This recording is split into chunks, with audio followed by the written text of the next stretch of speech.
Google Docs. Yes, Google Docs is like Microsoft Word, though not exactly.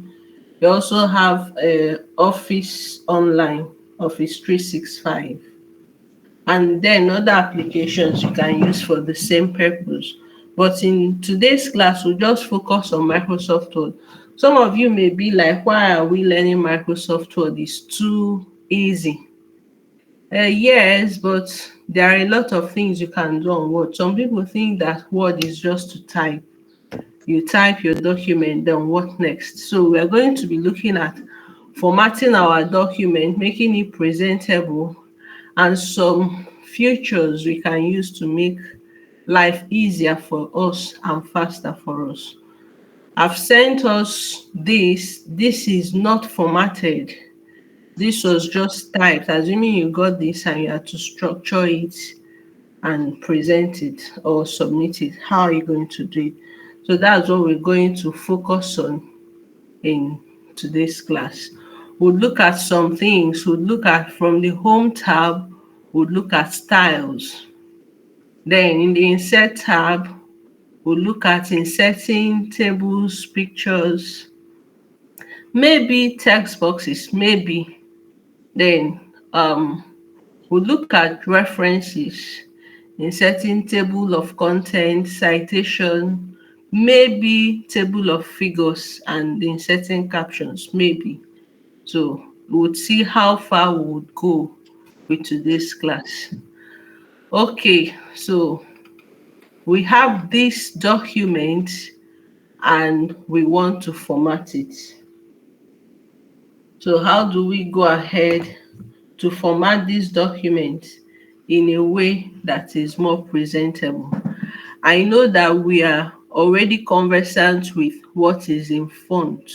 So I'm not going to focus on font. I'm going to focus more on styles. Okay, so if I click on this now, I would see that the style here, the style selected is normal style. All through the document, everything is normal until I begin to format my document. Okay, so this document, you have what is a blog post, understand your audience, check out your competition, determine what topics you would cover. So assuming we want this to be a heading, under styles, we have heading styles. If I click on this, we see all the styles we have. We have the normal style, no spacing, heading 1, heading 2, title style, subtitle, and the rest of them.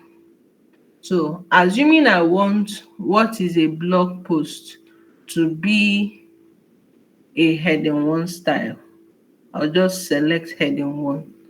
So it automatically formats this to be a heading 1 style. Then understand your audience. I want to highlight this. Please be doing your work as I'm doing mine. And I want to format it to be a heading 2 style. So all these where I have number 2 up to number 6, I'm going to format all of them to be a heading 2 style. That's how I want to structure my document. Sorry about that.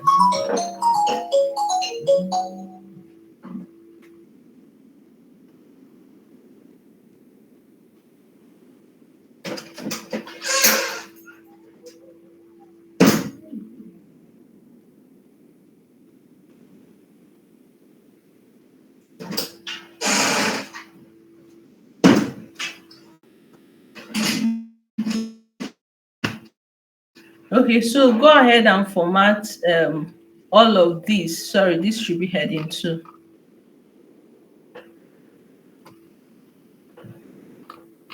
So I've made all of these to be heading 2 styles.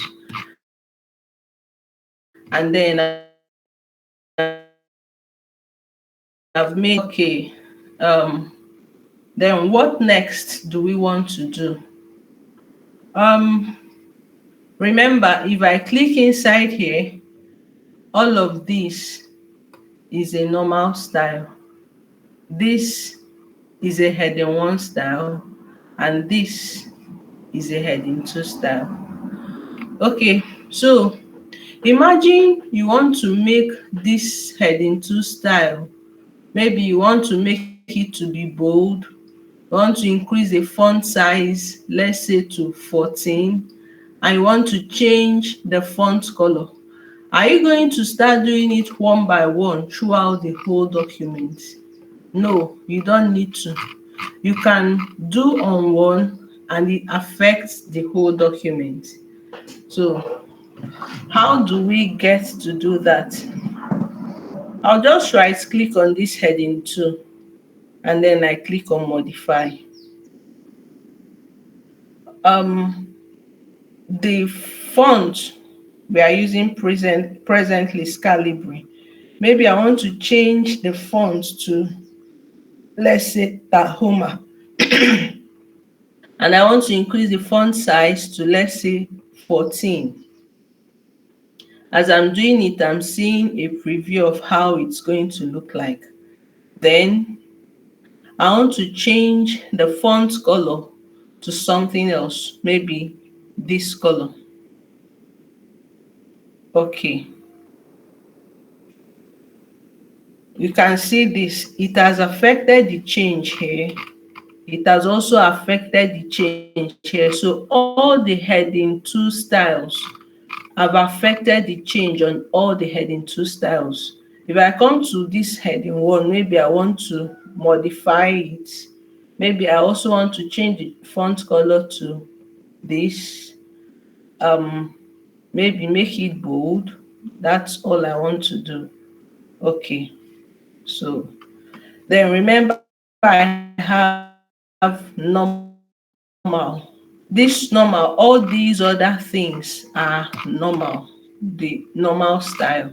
So if I right click on this, modify, I want to change the font for the normal to Cobel. I want to kind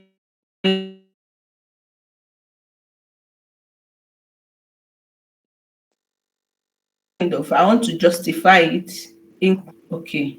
It applies this throughout the whole document where you have the normal style. So you see, I didn't have to start selecting or going from place to place to format anything.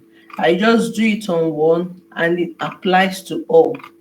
So in this way, you can make your work faster. Okay, then there are some other things I want us to do to this document. Here it says to do so, take the following steps. So I'm going to highlight from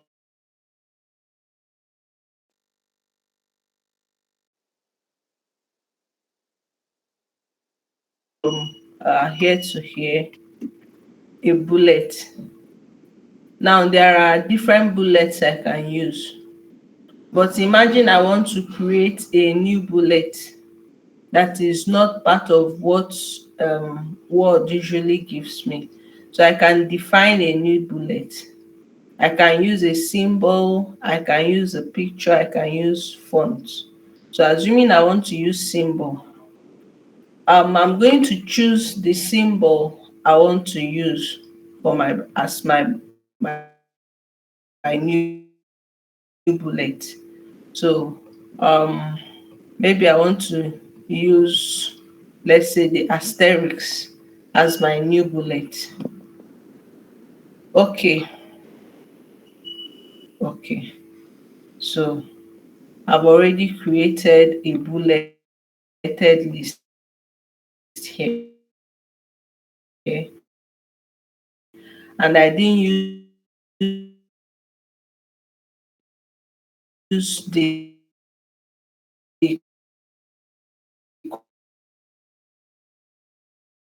conventional bullet that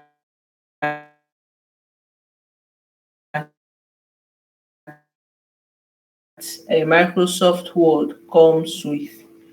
Remember, you can use a picture. So assuming you want to use a picture, and use it.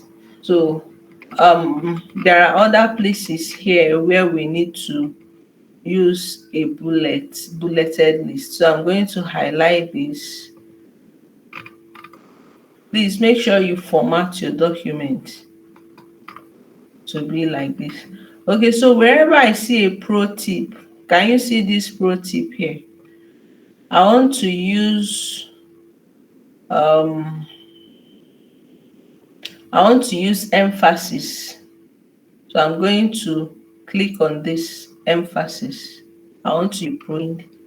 This should be I'm going to use the emphasis style.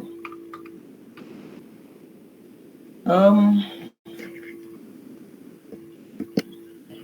okay, so here I'm going to use the emphasis style. So that's all we have on this document. Make sure you format your document to look like this. So everywhere I have the emphasis style, I want to modify the style. I want to give it a different font color. Maybe I want to give it this color. Okay. No, it's too light. I'm going to change it. Modify.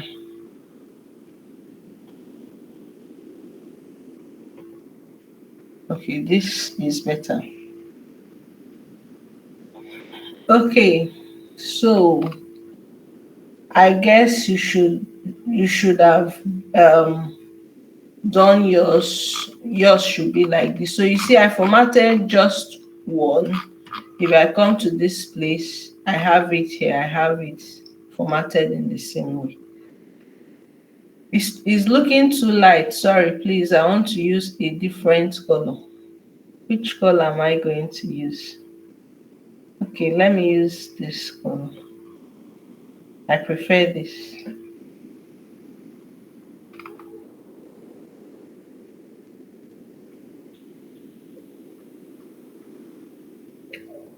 Please give me a thumbs up if you are following.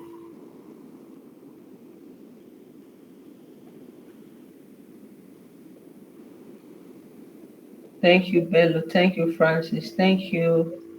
Okay. All right. So we make progress. Um. Okay. So we have our document in this format.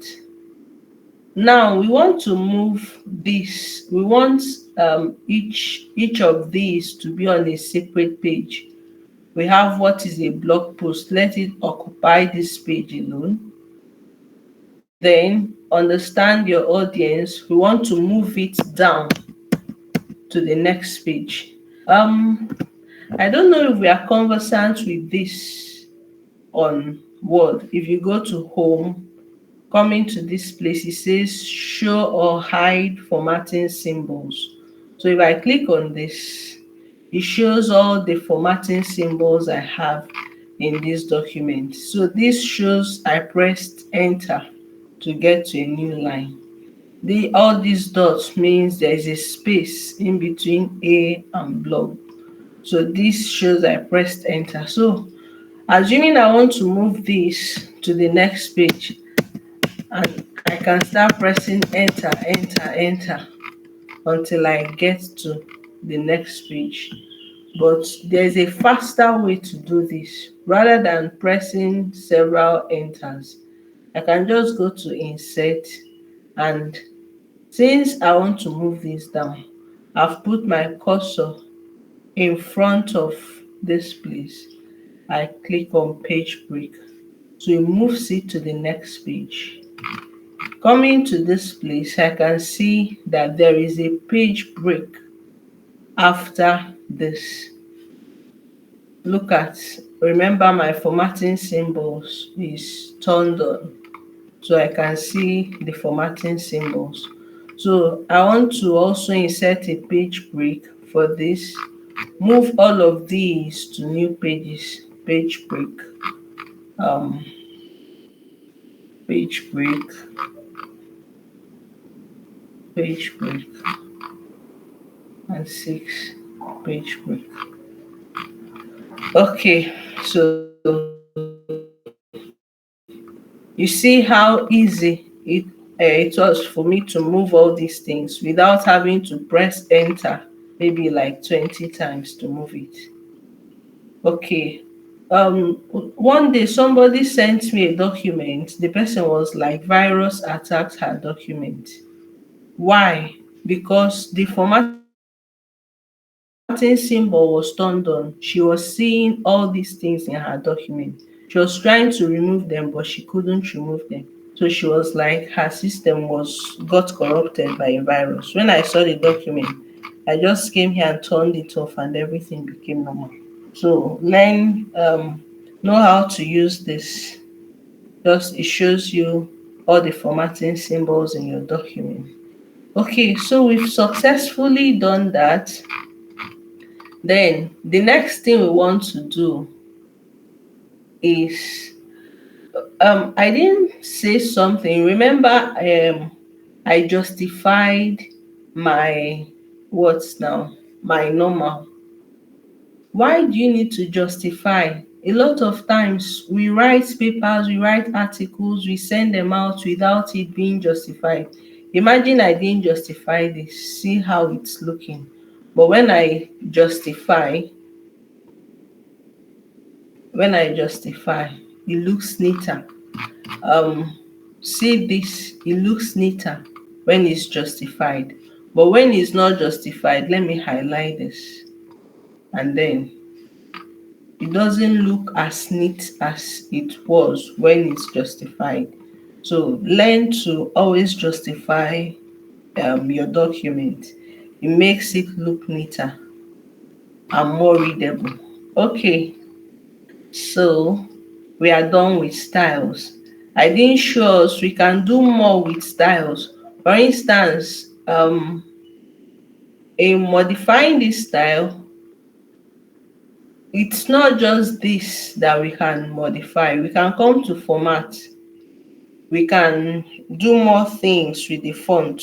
Let's say we want to modify the heading to all the heading tools so that all these headings will be capital letters instead of, so in Word you can come here, select everything, come to this place and say uppercase.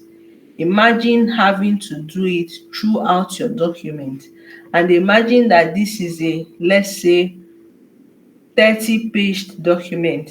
It means that you have to keep scrolling one by one and looking for all of these to change the font to all caps.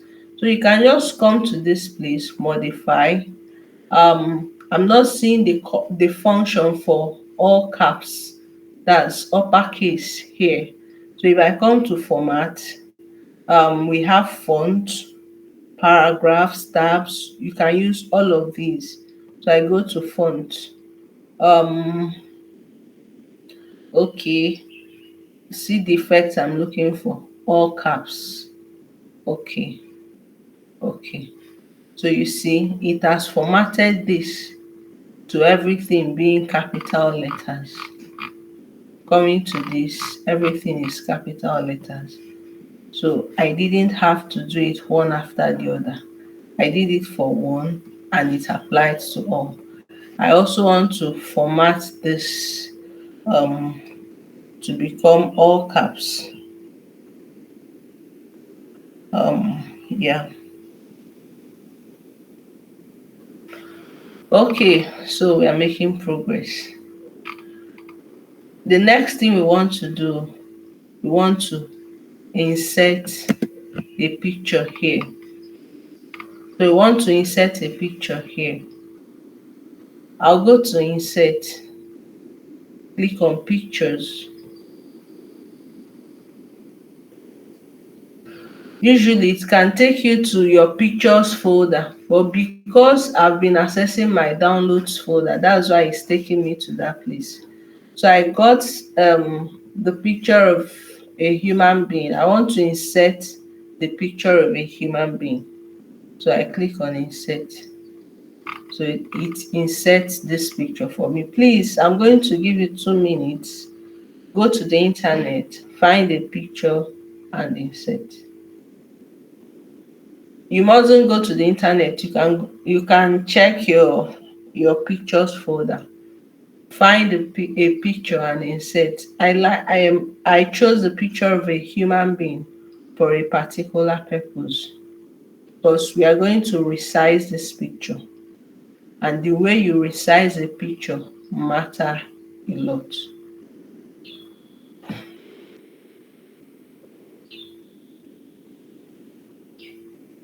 So in the next 1 minute, I'll continue.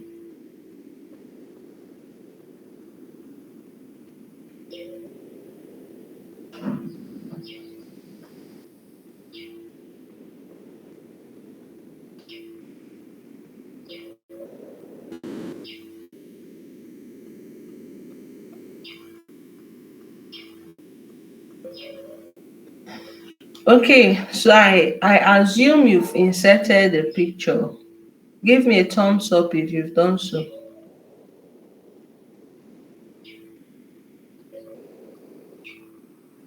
Thank you. At least we have one person. Okay.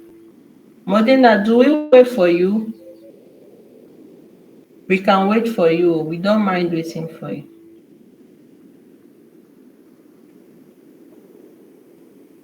Okay.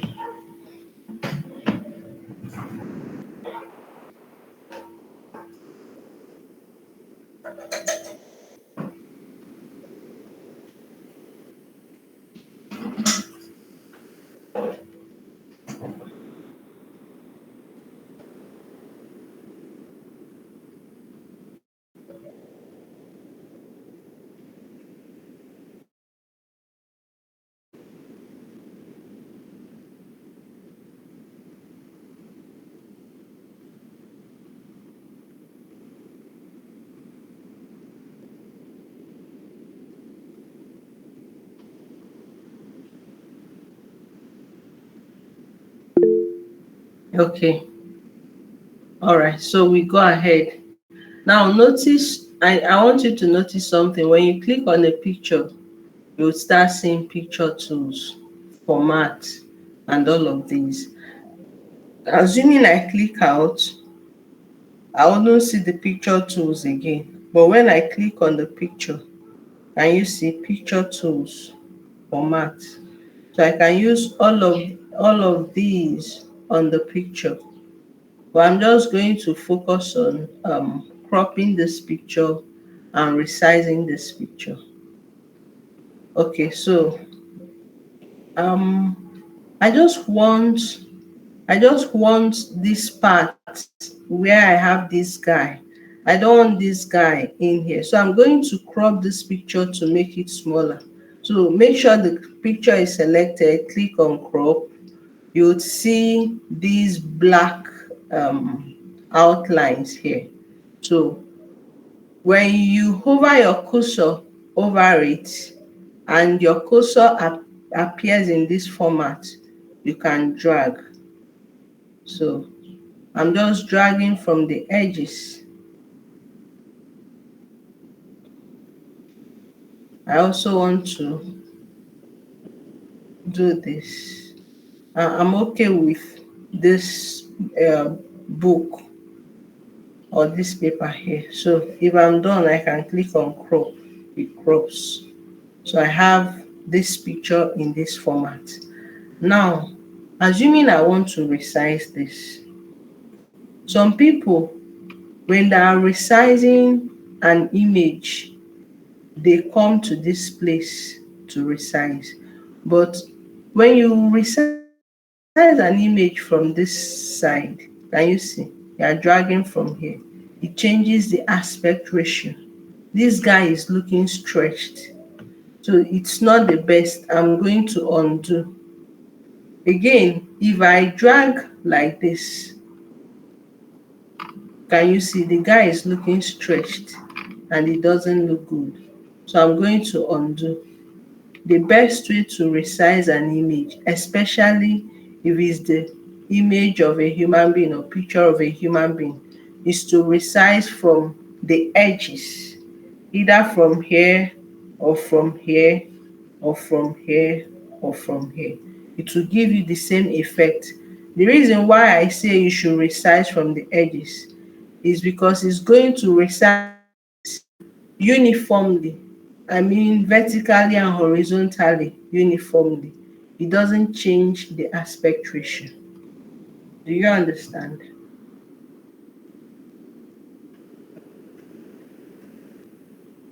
Give me a thumbs up if you followed what I just said.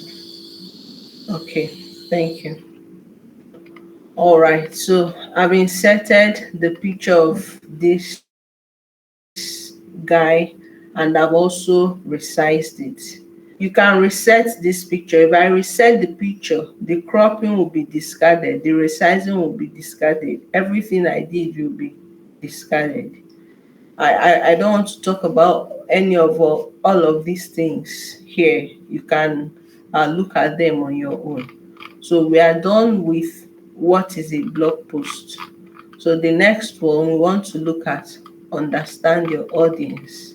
So assuming that after this we want to insert, let's say, um, we want to insert what? A chart. So you can insert a chart in two ways in Microsoft Word. You can copy your chart from Excel and paste it here.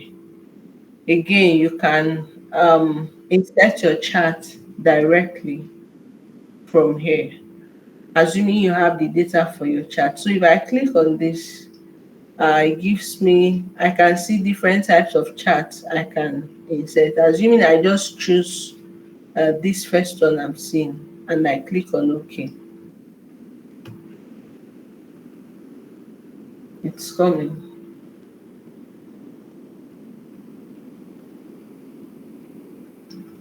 Okay, so it inserts for me. And then it's showing me the data. So I can change this data to be the data for the chart I want to insert.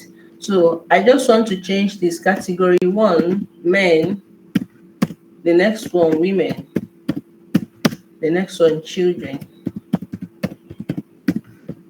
I don't want this, I'm going to delete it. So let's assume series one is maybe mobile devices. Um, series two is laptops. Series three, other devices. Okay, so notice that as I'm changing it, oh no, I don't want this. Delete. So as I'm changing it, it's changing. So if I'm done with this, I can close it. Oh.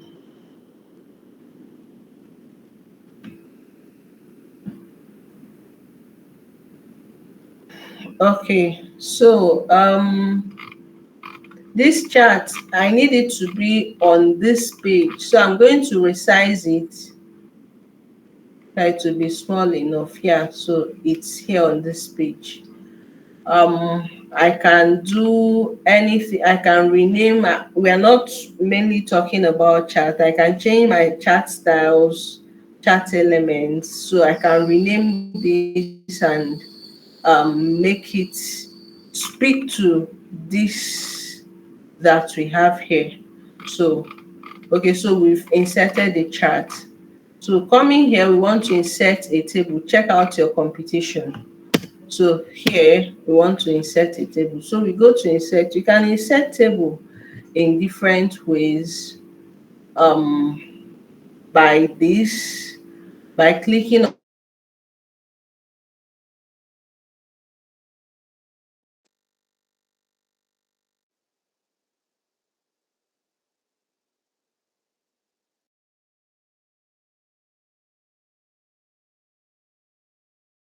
how many columns.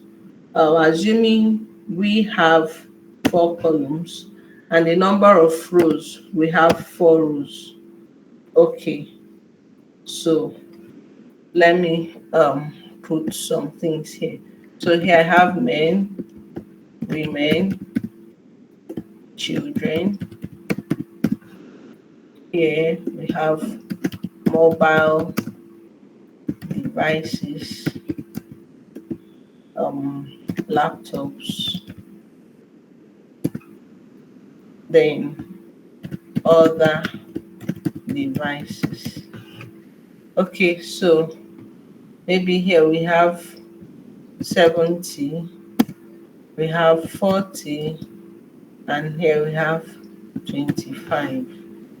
Then for this we have, let's say, 40, let's say we have 60, we have 50,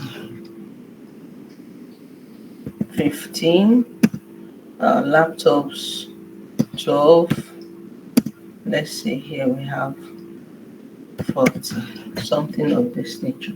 So we have inserted our table. Notice something also. When you click on a table, you start seeing table tools, design, layout. If I click outside my table, I can't see the table tools, the is it contextual strip menu. So if I click on this, it shows the table tools. So in these table tools, I can format, I can do my table styles, borders, and table style options. In layout, there are things I can do in layout. So we are going to take a little time to talk about these things. Okay, so when you insert a table, it inserts a normal table style for you. Clicking on this, there are several table style options that you can choose from. And again, you can modify a table style, you can create a new table style. So assuming we want to apply this table style, we can click on it to apply it. No, let's use this instead. So I've applied a table style. Maybe I don't want that table style. I can decide to shade. Imagine I highlight this and I come to shading. I can decide to shade this by myself. And then I highlight this. Maybe I want to apply another shading style to this by myself. It's not possible. So um I've done this.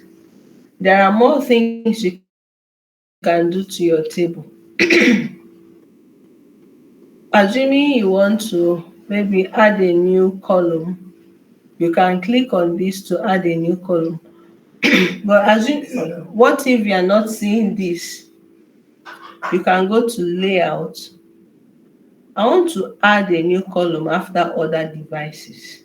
So if I click on any cell here, maybe I'm in this column, I can be here, here, here, or here. So if I am here, I'm seeing the options: insert above, insert below, insert left, insert right. I want to insert right. So I've inserted right. Maybe here too, I want to insert something in between laptops and other devices. Insert right. So depending on where you are, assuming I'm in other devices, I can click on insert left. So it depends on your choice. Oh,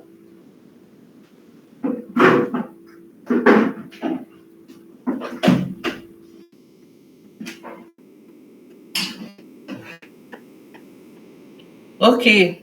So I want to delete this column I inserted. So how do you delete? There are different ways to delete, but assuming I'm using this, I'm here. If I come here, I can see the option to delete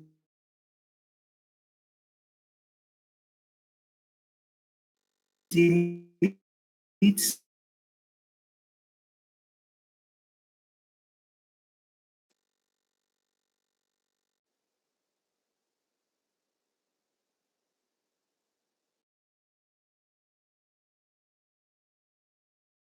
cell, I click on delete columns.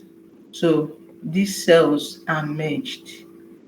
Um, you can split cells, you can split table. Then I want to look at distribute, sorry, I want to look at auto fit. So you can auto fit to window. Assuming I click auto fit to window, you see it has auto fit to window. I can just do auto fit contents. So auto fit contents, it just fits it to um the headings of the table. Then you can also do fixed column width. If you are doing fixed column width, it means that this has a fixed column width, other ones have fixed column. So I'm just going to auto fit to window. So it becomes like this.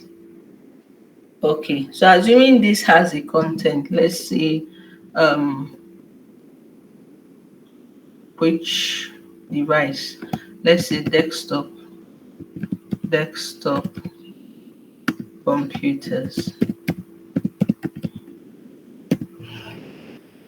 Let me auto fit to window. Okay, so auto fit contents, it made, let me auto fit to window again. Okay, so this is how I want my table to be. So there are more things we can do with table. Assuming we have a text in here, let's say, which text are we going to have in here?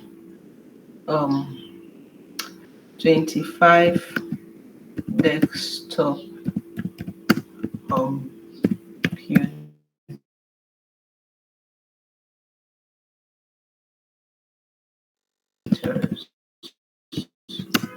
across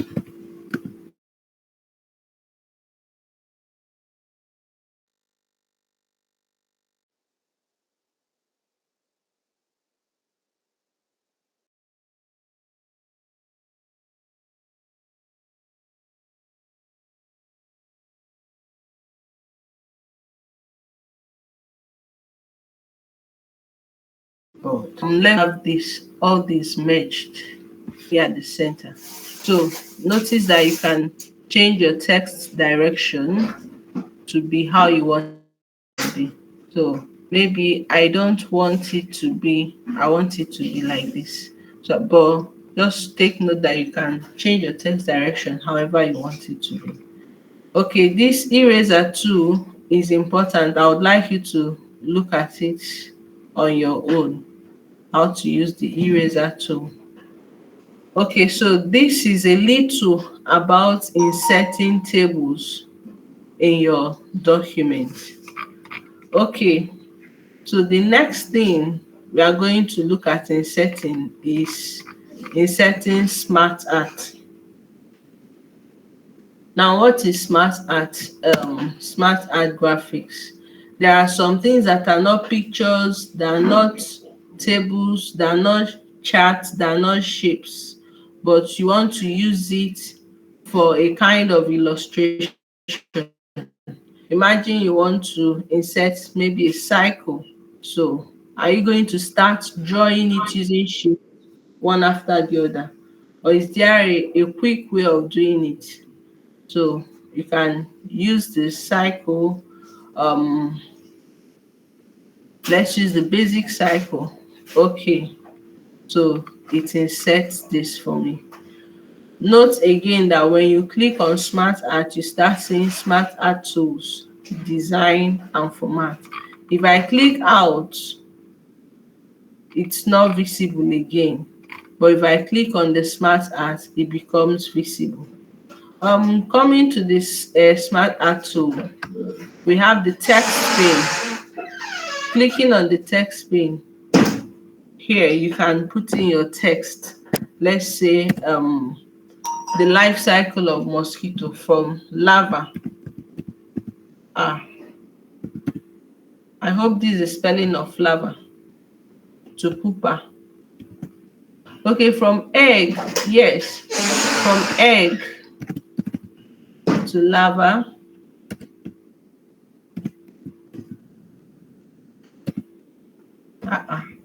I've forgotten what I typed initially.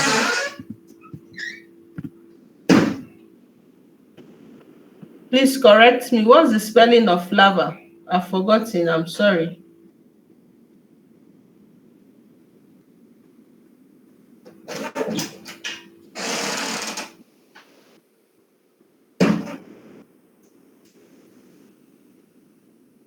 Okay, larva to pupa and then to adult.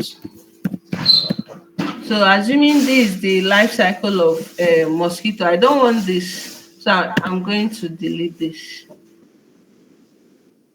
I can resize this so that it fits in here. Then coming to your smart art tools, you have different designs. I can decide to change the color to make it colorful. I can use, there are accents, so I just chose this. You can change the layout, you can change the structure. So this looks good, this also looks good. Okay, I want to use this. Okay, so I've just inserted a smart art graphic. So this is where we're going to stop at inserting things. There are other things you can insert also. Um, yeah, we are supposed to look at inserting comments, headers, footers, page number, but let's get straight to references, inserting table of contents, and then we'll also look at review, tracking changes. Okay, so I hope you have gotten your work to this point. Now we want to insert a table of content. How do you insert a table of content in your document? Are you going to start doing, come here, checking out what is a blog is on page 1. This one is on page 2. You just skip. No, there's a very quick way of doing it. But before you insert table of content, you should have labeled, or rather you should have used styles to determine that this is, let's say, a heading 1, this is a heading 2, because your table of content will be picked from the styles you have created. So I want to insert a table of content before this page. I'm going to move this page down, not by doing enter. I'm going to move it down by going to insert and inserting a page break. So this has shifted to page 2. Then I have this space here for my table of contents. So I go to references, table of contents. We have automatic table.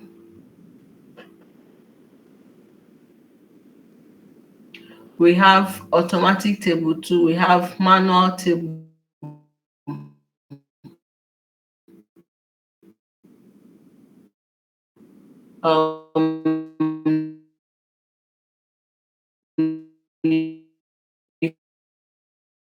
You can create content. It has picked all these from the styles we created. Remember, what is a blog post is a heading 1 style, and all these other ones are heading 2 styles. So it has picked this from the style we created. Okay, then what again? Inserting footnotes. We know the difference between footnotes and endnotes. Endnotes appears at your last page. Footnote appears at the foot of each of the pages. So assuming we want to insert a footnote here, so I highlight this. I click on insert footnote. So what's the footnote? My first footnote.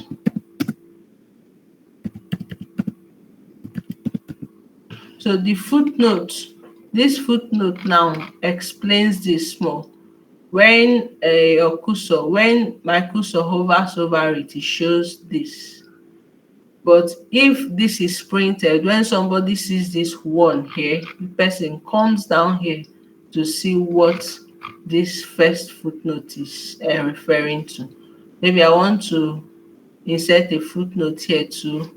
I can highlight this, insert footnote, and say my second footnote.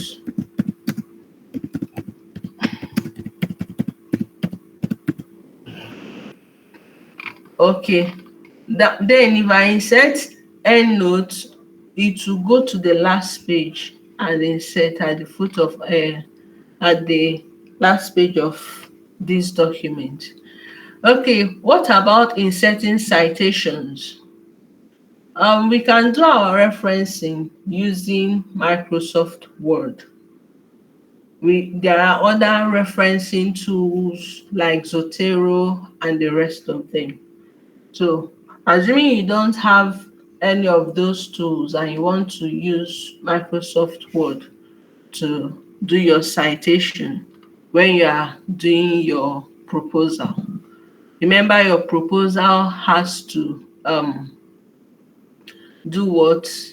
Contain citation, referencing. It has to be properly referenced.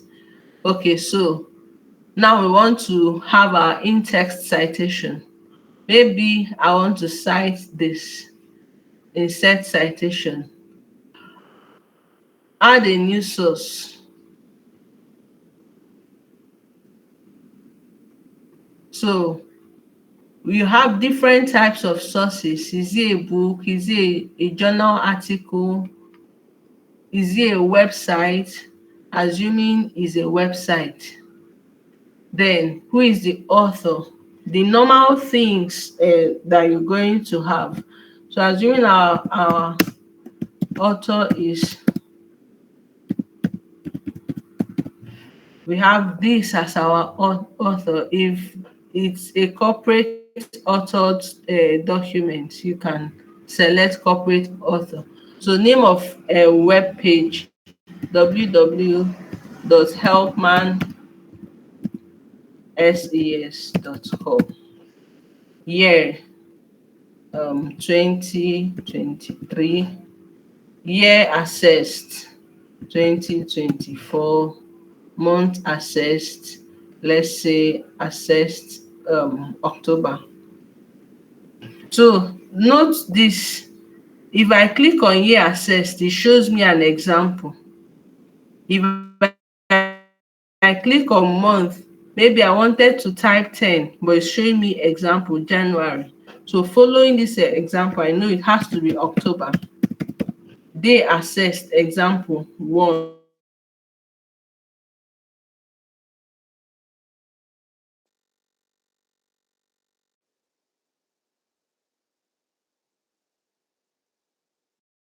So what's the URL? Oh, okay.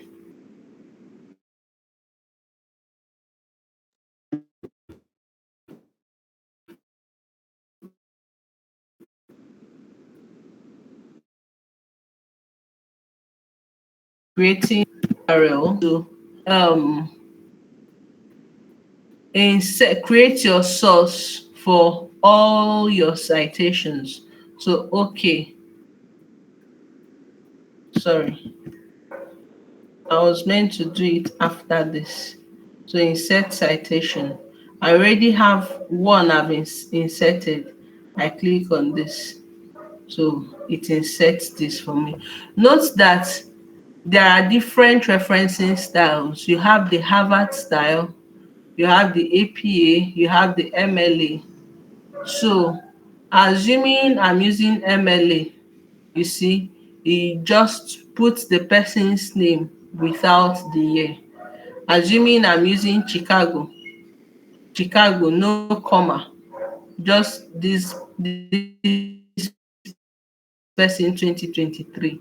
So I like to use the Harvard, put the person's name, comma, the year. This for the in-text citation.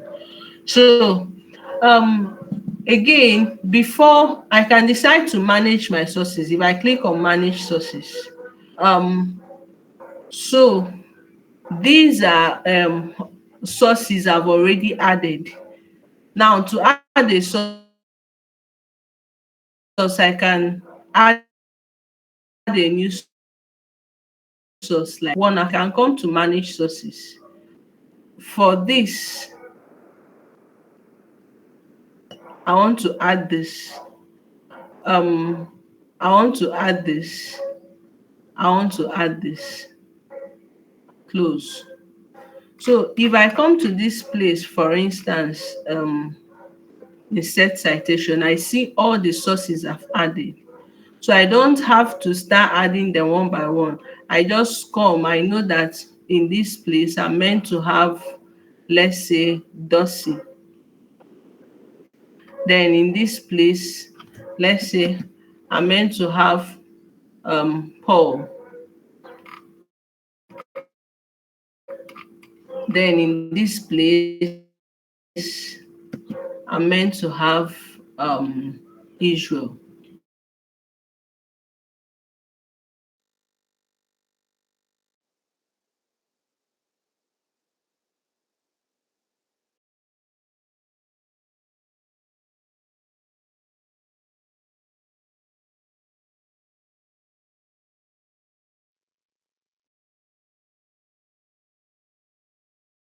So all the in-text citation. The next thing to do is your bibliography. You want to insert your bibliography. I know that the bibliography comes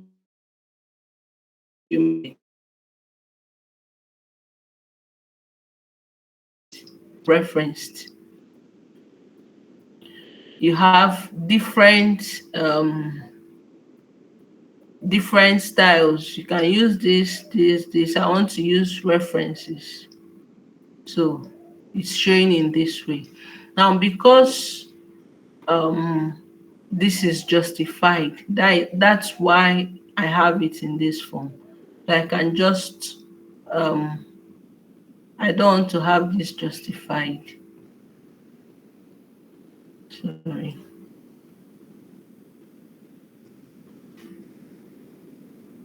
Okay, so this is how it is. So if you put in your sources well, you put in everything completely, it's going to show the references in a very good format. Okay, if you are following, just give me a thumbs up, please.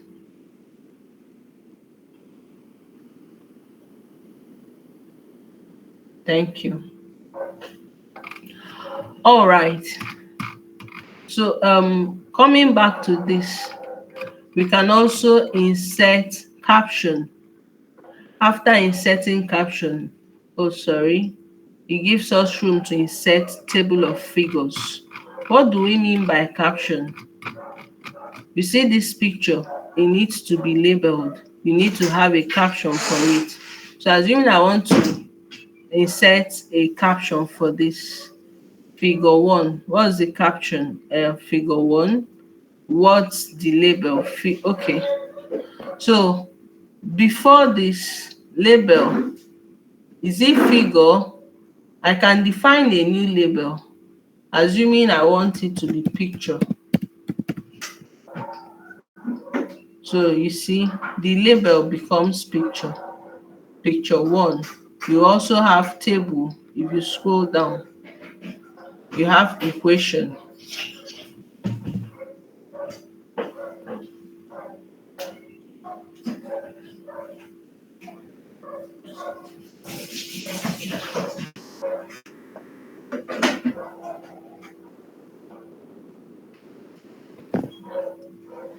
Okay, so but I want to use figure. Figure 1, it automatically, because it's the first figure, it automatically picks, gives it figure 1. Okay, so figure 1, I can label it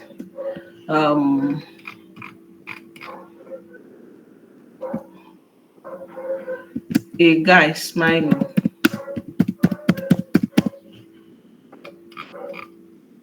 Then I want to insert another caption. Somebody can decide to, um if you are doing a proper document and you have charts, you can decide to have charts separately, tables separately, and maybe pictures separately. But I just want to have everything here as figures. So I'm going to have this as figure 2. I can type in here figure 2, let's see, showing,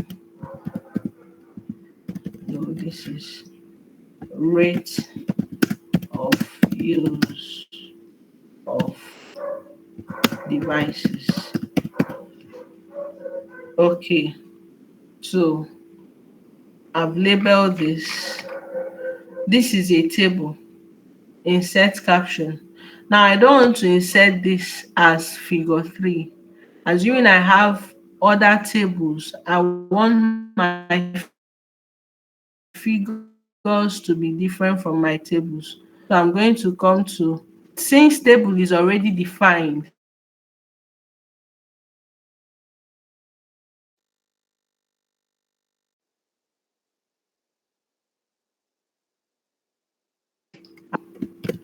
I can give it a name. I can give proper table description. Okay, so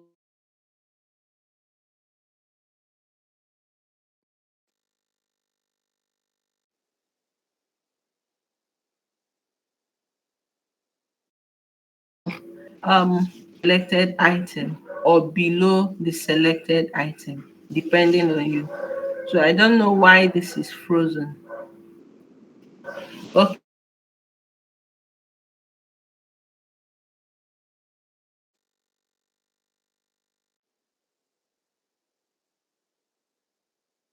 Okay, the table of figures will show all the tables. Okay, so assuming I want it here, insert table of figures.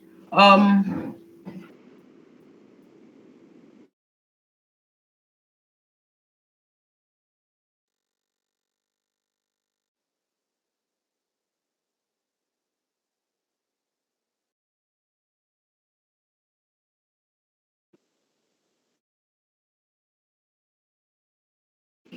Okay, so we have other figures. It's going to insert all the other figures we have. Note that I didn't insert table. I have to come here and select caption table, label as table, to insert all my list of tables. So you have to insert all your list of figures, insert all your list of tables and other captions that you have. Okay, so this is where we're going to stop with referencing. If this is clear, please give me a thumbs up.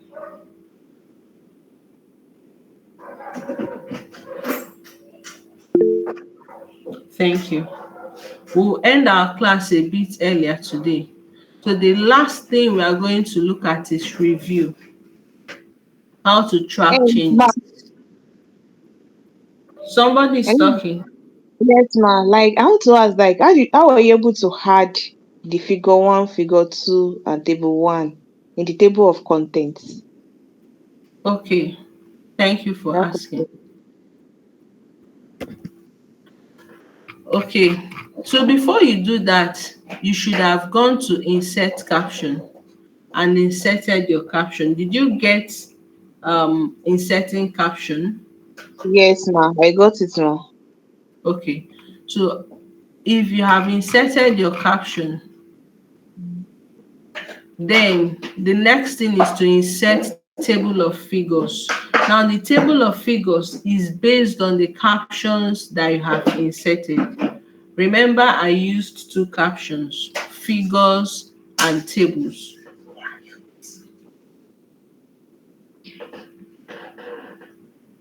So I go to insert table of figures. From here, can you see caption label? You have to specify the caption label. that you want. So here we have equation. Assuming you used a list of equations that you have already labeled, then you can select equation and say okay. But if I select equation now and say okay, no table of figures entries found because there was no equation I labeled. So coming back here, I know I used figures, so I'm going to select figure and say okay, it inserts this. I also know I used table, so I select table and say okay. So it goes into my document and picks all the figures that were labeled and shows them here, as well as my tables. But I have to do it one after the other. Okay, is that clear? Yes, ma. It's clear, ma. Thank you, ma. You're welcome. Okay, so going to review, we want to look at, assuming I sent this document to Paul and I asked him to help me go through this document and maybe comment on it or make changes. He can decide to make comments, leave comments for me. Maybe he highlights this new comment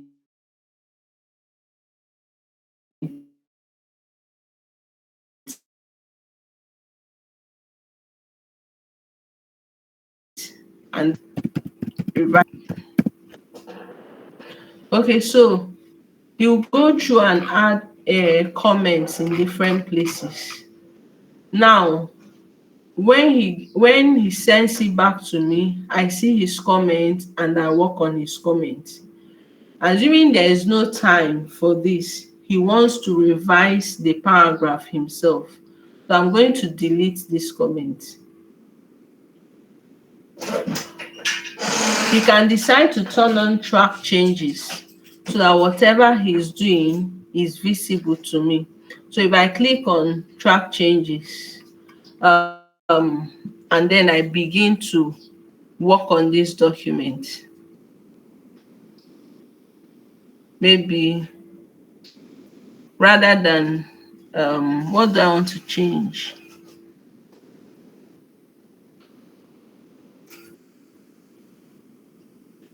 Publish insights. Let me say publish insights. I want to delete this. I'm going to backspace it. You see, I backspaced, and then instead of it, I want to have what's now publish findings.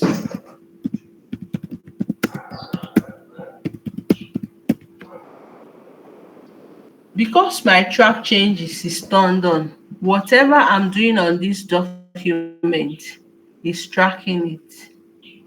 If I decide to, okay, so now it's showing all markup. If I say no markup, you are not seeing anything, but track changes is still turned on.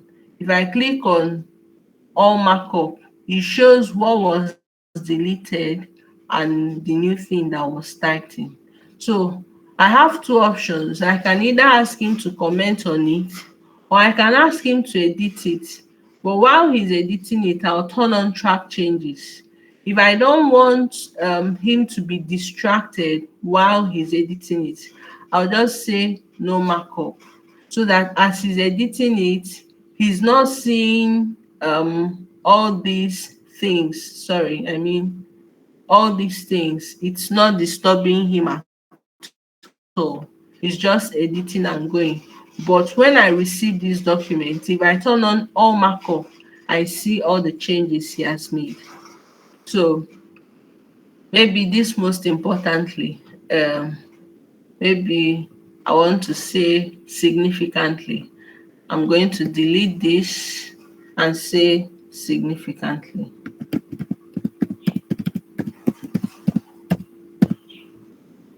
Okay, assuming I say no markup, you see how it's looking. I've gotten this document back. I click on all markup.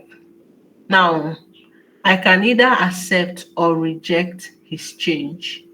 So if I come to this, if I'm okay with this, I can accept it. Assuming I'm not okay, I can reject it. Then this one now I'm okay with it. Okay. So um sorry, next. Previous, yes. I can accept this. Mm, so this publishing site, assuming I say no markup, I can see what was there before. I want to retain my published insights.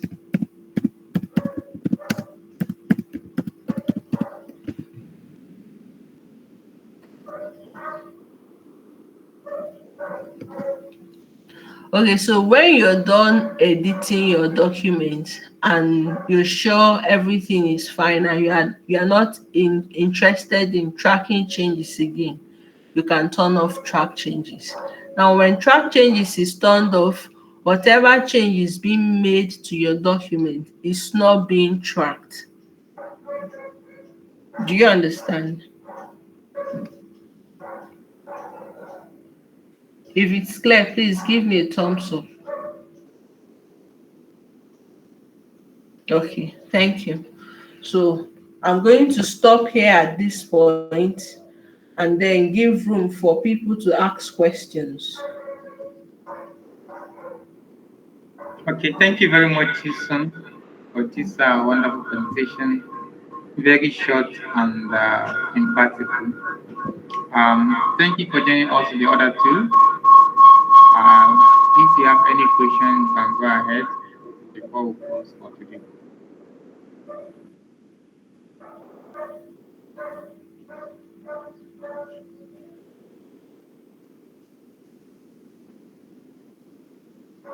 Any question for Jason?